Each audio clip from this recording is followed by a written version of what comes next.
యావన్ మంది దూరదర్శన్ ప్రేక్షక మహాశయులకు నా హార్దిక నమస్సుమాంజలి. మిమిక్రీ అంటే మీకందరికీ తెలుసు, ధ్వని అనుకరణ. ఒకే కంఠంతో అనేక రకాల శబ్దాలని, కంఠ స్వరాల్ని అనుకరించడమే ఈ మిమిక్రీగా చెప్పుకోవచ్చు. అయితే సాధారణంగా చాలా మంది అనుకుంటారు ఈ మిమిక్రీ అనేది ఈ మధ్యనే అభివృద్ధి చెందినటువంటి కళ అనుకుంటారు. కానీ ఇది వాస్తవం కాదండి.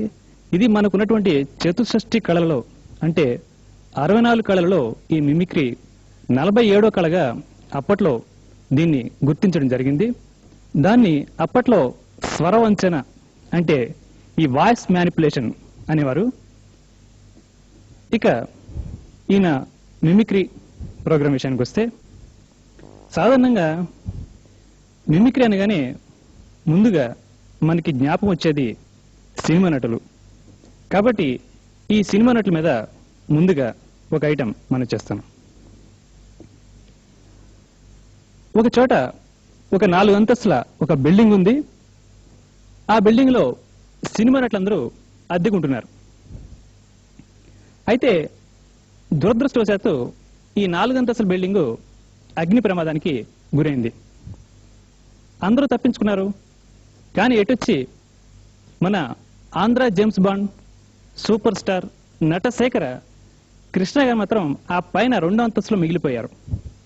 అప్పుడు ఆయన్ని రక్షించాలి అనేటువంటి ఉద్దేశంతో మిగిలిన సినిమా నటులందరూ క్రింద ఆలోచిస్తున్నారు. ఆ సమయంలో అక్కినేని నాగేశ్వరరావు గారు ముందుకొచ్చారు. ముందుకొచ్చి ఆ పైన కృష్ణ గారిని ఉద్దేశించి ఈ విధంగా అంటున్నారు. కృష్ణ, అక్కడ కూర్చో. ఇక్కడ ఏం జరుగుతుందో తెలుసా నీకు? మొత్తం బిల్డింగ్ తగలబడిపోతుంది. ఇంకా నువ్వు అక్కడే కూర్చొని ఆలోచిస్తూ కూర్చుంటే లాభం లేదు. కృష్ణ, నీకు జీవితం మీద రాసుంటే బ్రతకాలన్న కోరుకుంటు వెంటనే 2వ అంతస్తు వచ్చి క్రిందకు దూకి నీ ప్రాణాలు కాపాడుకో. కృష్ణ, కమా దూకే అని చెప్పగానే పైన కృష్ణ గారు ఈ విధంగా సమాధానిస్తున్నారు. నేను నాగేశ్వరరావు గారు, ఈ 2వ అంతస్తులోంచి దూకండి అంటున్నారు. ఎలా దూకమంటారు? ఈ 2వ అంతస్తులోంచి క్రిందకు దూకానంటే నా 2 కాళ్ళు చేతులు విరిగిపోవడం ఖాయం. పైగా నేను అసలే లుంగి మీద ఉన్నానండి. దూకడం కుదరదు అని కృష్ణ గారు అలా అనేసరికి వీళ్ళంతా ఏం చేద్దామని ఆలోచిస్తున్నారు. ఆ సమయంలో సీనియర్ సినీ నటులు గుమ్మడి వెంకటేశ్వర గారు ముందుకొచ్చారు. ఆయన చిరంజీవి గారిని పిలిచి ఈ సలహా చెప్తున్నారు. నేనే బాబు చిరంజీవి, ఇలారా. నేనే ఆ పైన కృష్ణ 2వ అంతస్తు నుంచి దూకడానికి భయపడుతుంది కాబట్టి నేను చిన్న దిక్కుమాల చోట చెప్తాను బాబు.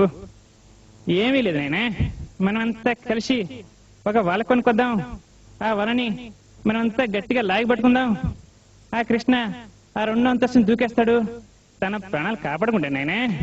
ఇదే బాబు నేను చెప్పబోయే దిక్కుమాల సలహా అని ఆయన చెప్పగానే వాళ్ళంతా గబగబా వెళ్ళి ఒక వల కొనుక్కొచ్చారు. ఆ వలని అంతా గట్టిగా లాగి పట్టుకున్నారు. ఆ పైన ఉన్న కృష్ణ గారిని దూకమని చెప్పి క్రిందున్న చిరంజీవి గారు చెప్తున్నారు. ఈ విధంగా, చూడు కృష్ణ, నువ్వు 2వ అంతస్తు నుంచి దూకడానికి భయపడిపోతున్నావు. ఇద్దరు నేనైతే వెనక్క ముందు చూడకుండా వెంటనే దూకి నా ప్రాణాలు కాపాడుకునేవాడిని. నువ్వు ఇలా భయపడమని చెప్పి మేమంతా కలిసి తల 10 రూపాయలు వేసుకుని ఈ వల కొన్నాం. ఈ వలని మేమంతా గట్టిగా లాగి పట్టుకున్నాం కాబట్టి నువ్వేం భయపడకుండా వెంటనే 2వ అంతస్తు దూకాయి అని చెప్పగానే కృష్ణ గారు ధైర్యం చేసి 2వ అంతస్తుని దూకారు. అయితే ఈ వలని అంతా గట్టిగా లాగి పట్టుకోవడం వల్ల అది చిన్న స్ప్రింగ్ యాక్షన్ ఇచ్చింది. కృష్ణ గారు 2వ అంతస్తుని దూకగానే ఆయన వచ్చి ఈ వల మీద పడ్డారు. అది స్ప్రింగ్ యాక్షన్ వలన కృష్ణ గారు తిరిగి 3వ అంతస్తుకి వెళ్ళిపోయారు. మనం సర్కస్ వాళ్ళు చూస్తుంటామండి, వాళ్ళు పైనుంచి దూకుతారు, ఆ వల మీద పడగానే అది స్ప్రింగ్ యాక్షన్ ఇస్తుంది, వాళ్ళు మళ్ళీ పైకి వెళ్ళిపోతుంటారు. అలాగే కృష్ణ గారి పరిస్థితి కూడా అలాగే జరిగింది. అప్పుడు కృష్ణ గారు కింద వాళ్ళందరినీ కలిపి తిడుతున్నారు. ఈ విధంగా, ఉండే 2వ అంతస్తులోంచి దూకానంటే కనీసం కాళ్ళు చేతికి బయటపడేవాడిని. ఇప్పుడు ఈ 3వ అంతస్తులోంచి దూకానంటే నేను చచ్చుకోవడం ఖాయం. మీరంతా కలిసి నా ప్రాణాలతో చెలగాటం ఆడుతున్నారు అని కృష్ణ గారు బాధపడుతుంటే ఆ సమయంలో మురళీమోహన్ గారు వచ్చారు. ఆయన సలహా చెప్తున్నారు ఈ విధంగా. సార్ మరి కృష్ణ గారు మూడో అంతస్తులో వచ్చి దూకడానికి భయపడుతున్నారు కాబట్టి నేను చిన్న సలహా చెప్తాను సార్. ఏమీ లేదు, మనం అంతా కలిసి ఒక డబ్బా గమ్ తీసుకొద్దాం. ఆ గమ్ మొత్తం ఈ వలకి రాసేద్దాం సార్. కృష్ణ గారు దూకినప్పుడు ఈ వలకి అతుక్కుపోతారు, ఇంక తిరిగి పైకి వెళ్ళే సమస్య లేదు సార్ అని ఆయన ఎంతో బాధపడుతూ సలహా చెప్పారు. ఆయన చెప్పినట్లుగానే వాళ్ళంతా కలిసి గబగబా వెళ్ళి ఒక డబ్బా గమ్ తీసుకొచ్చారు. ఆ గమ్ మొత్తం ఈ వలకి రాశారు. ఆ పైన కృష్ణాగారిని దిగమని చెప్పి క్రిందున్న నటభూషణ శోభన్ బాబు చెప్తున్నారు ఈ విధంగా. కృష్ణ కృష్ణ ముష్టి మూడంతస్తు దొక్కడానికి భయపడుతున్నావు. ఇద్దనేనైతే వెనక ముందు చూడకే నా పొలాలు కాపాడుకున్నావు. నువ్వు ఇలా భయపడని చెప్పి మేమంతా కలిసి ఒక డబ్బా గమ్ తీసుకొచ్చావు. ఈ గమ్ మొత్తం వలకి రాశాం కాబట్టి ఈసారి నువ్వు దూకినప్పుడు ఈ వలకి బల్లిలా అతుక్కుపోతావు, ఇంక తిరిగి పైకెళ్ళే సమస్య లేదు. కమాన్ వెనక ముందు కూడా దూకే అని స్వామి గారు చెప్పారు. ఈసారి కృష్ణ గారు మళ్ళీ ధైర్యం చేసి మూడంతస్తు నుంచి దూకారు. అయితే కృష్ణ గారు వచ్చి ఈ వల మీద పడ్డారు. ఈసారి కృష్ణ గారు లొంగి ఈ వలకి అతుక్కుపోయింది. కృష్ణ గారు తిరిగి 4వ అంతస్తుకి వెళ్ళిపోయారు. అప్పుడు కృష్ణ గారికి చాలా కోపం వచ్చింది. కింద వాళ్ళని మళ్ళీ తిడుతున్నారు ఈ విధంగా. ఇందాక నుంచి చూస్తున్నాను, 2వ అంతస్తులోంచి దూకితే 3వ అంతస్తులోకి పంపించారు, 3వ అంతస్తులోంచి దూకితే 4వ అంతస్తులోకి పంపించారు. ఈ 4వ అంతస్తులోంచి నన్ను ఇలాగే పైకే పంపించేటట్టున్నారు. ఇక్కడ నుంచి కిందకు దూకాలో ఈ మంటలో పడి చావాలో నాకేం అర్థం కావట్లేదండి. ఆయన బాధపడుతుంటే ఇంతలో ప్రభాకర్ రెడ్డి గారు వచ్చి ఆయన సలహా చెప్తున్నారు ఈ విధంగా. యావండి శోభన్ బాబు గారు,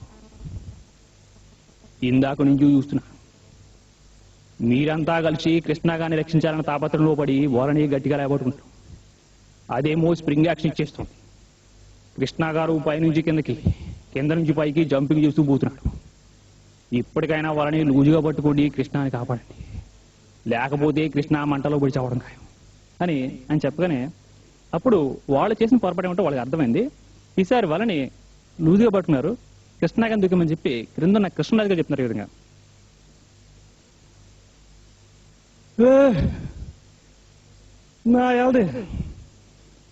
నా ఎల్ది మొరతాడు కట్టుకోవడం చేత కాదు. నువ్వు మేడందుకు ఎక్కావురా. నేను ముందే చెప్పాను నీకు మేడక్కద్దని. నా మాట అనుకుండా మేడక్కినందుకు నీకు తగిన శాస్తి జరిగిందిరా, తగిన శాస్తి జరిగింది. ఇంకా అక్కడ కూర్చొని ఆలోచనలు పడ్డారా, వెంటే దుక్కే అని కృష్ణరాజు గారు చాలా సీరియస్గా చెప్పారు. కృష్ణ గారు కూడా చాలా సీరియస్గా అక్కడి నుంచి దూకారు. అయితే కృష్ణ గారు అంత ఎత్తు నుంచి దూకేసరికి ఈ వల చిరిగిపోయింది. కృష్ణ గారు వచ్చి కింద పడ్డారు.